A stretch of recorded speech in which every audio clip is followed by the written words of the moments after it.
నమస్కారమండి. నమస్కారమండి. అవును, వాతావరణం మారుతున్న కొద్దీ ఎండ తీవ్రత బాగా పెరుగుతోంది గదా! వేసవిలో ఇది రైతులకు చాలా పెద్ద సవాలు. ఖచ్చితంగా. మ్మ్, అసలు ఈ ఎండాకాలంలో ఉష్ణోగ్రతలు పెరిగితే వరి పంటకు ఎలాంటి సమస్యలొస్తాయంటారు? ఉష్ణోగ్రత 35 డిగ్రీలు దాటితే వరిలో చాలా మార్పులొస్తాయి. కేవలం ఆకులు మాడిపోవడం మాత్రమే కాదు, లోపల జరిగే నష్టం ఇంకా పెద్దదుంటుంది. అంటే పూత సమయంలో కూడా దీని ప్రభావం ఏమైనా ఉంటుందా? అవునండి. ముఖ్యంగా పూత సమయంలో ఎండ తీవ్రత పెరిగితే పుప్పొడి రేణువులు చనిపోతాయి. గింజలు సరిగ్గా నిండవు. అప్పుడు పంట దిగుబడి సగానికి పడిపోతుంది. అమ్మో, సగానికి పడిపోతుందా? అవును, తాలుగింజలు ఎక్కువగా వస్తాయి. రైతుకది చాలా నష్టం. నిజమే, ఇది చాలా ఆందోళన కలిగించే విషయమే. మరి ఎండలకి నీరు కూడా త్వరగా ఆవిరైపోతుంది కదా! ఇలాంటి వేసవిలో నీటి నిర్వహణ ఎలా చేయాలి అంటారు?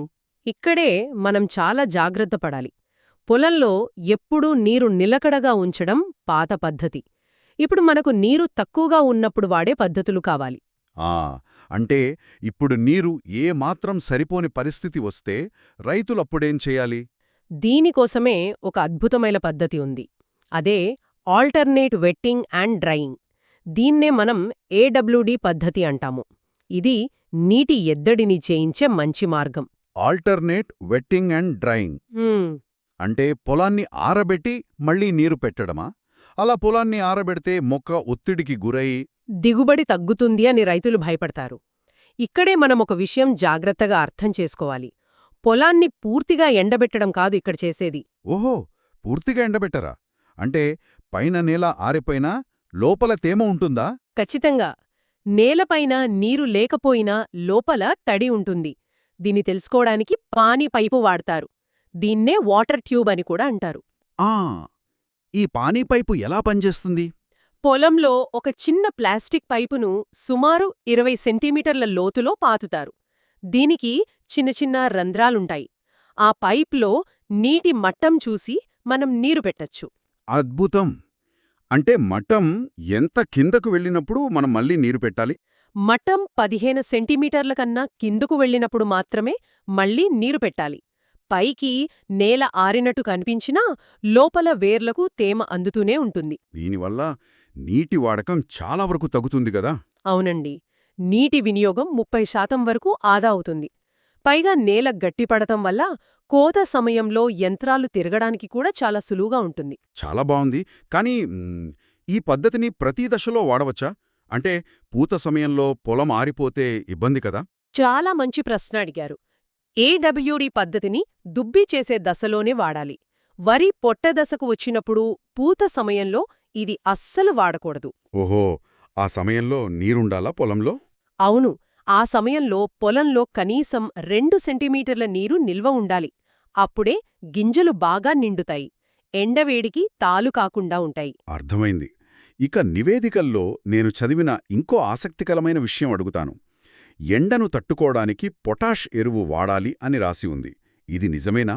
100% నిజం. పొటాష్ మొక్కలకు ఒక సన్ స్క్రీన్ లాగా పనిచేస్తుంది. వరి ఆకులపై ఉండే చిన్న చిన్న రంధ్రాలు పగటిపూట నీటిని ఆవిరి చేస్తాయి కదా. అవును, మరి ఎండకు ఆవిరెక్కువ అవుతుంది కదా? సరిగ్గా చెప్పారు. పొటాష్ ఆ రంధ్రాలు మూసుకునేలా చేస్తుంది. దీనివల్ల మొక్క లోపల ఉన్న నీరు బయటకు పోదు. ఎండ తీవ్రతను మొక్క చాలా సులభంగా తట్టుకుంటుంది. వావ్, చాలా ఆసక్తికరంగా ఉంది. మరి ఈ పొటాష్ని ఎప్పుడూ ఎంత వాడాలి? రైతులెక్కువగా యూరియా మాత్రమే వేస్తుంటారు గదా? అందుకే యూరియాతో పాటు పొటాష్ వాడకం కూడా చాలా అవసరం. పూత దశకు ముందు ఎకరాకు 15 నుండి 20 కిలోల మ్యూరేట్ ఆఫ్ పొటాష్ వెయ్యాలి. హ్మ్. దీనివల్ల మొక్కలు వడదెబ్బకు గురికావన్నమాట. అవును, రోగనిరోధక శక్తి కూడా పెరుగుతుంది. గింజ బరువుగా వస్తుంది. నాణ్యత కూడా చాలా బావుంటుంది. అయితే నీటి యాజమాన్యం పొటాష్ ఎరువుతో పాటు ఇంకేమైనా జాగ్రత్తలున్నాయా? కలుపు గురించి కూడా రైతులు జాగ్రత్త పడాలి కదా? కలుపు నివారణ ఎప్పటికప్పుడు చేపట్టాలి.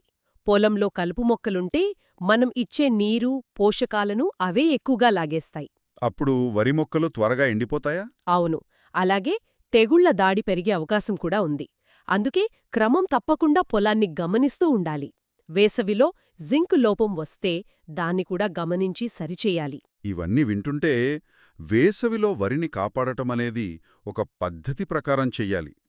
పానీ పైపు వాడటం, పొటాష్ వేయడం ఇవన్నీ ఒకదానికొకటి అనుసంధానమై ఉన్నాయి. ఖచ్చితంగా మనం ఆచరించే ఈ విధానాలు కేవలం ఒక పంట కోసమే కాదు.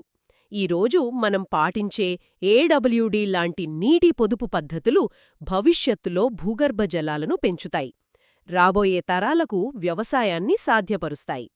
రైతులందరూ ఈ కోణంలో ఆలోచించాలి. ఈ వీడియో మీకు ఉపయోగపడితే లైక్ చేయండి. ఇంకా వ్యవసాయ సమాచారం కోసం రైతు సేతు ఛానల్ను సబ్స్క్రైబ్ చేయండి.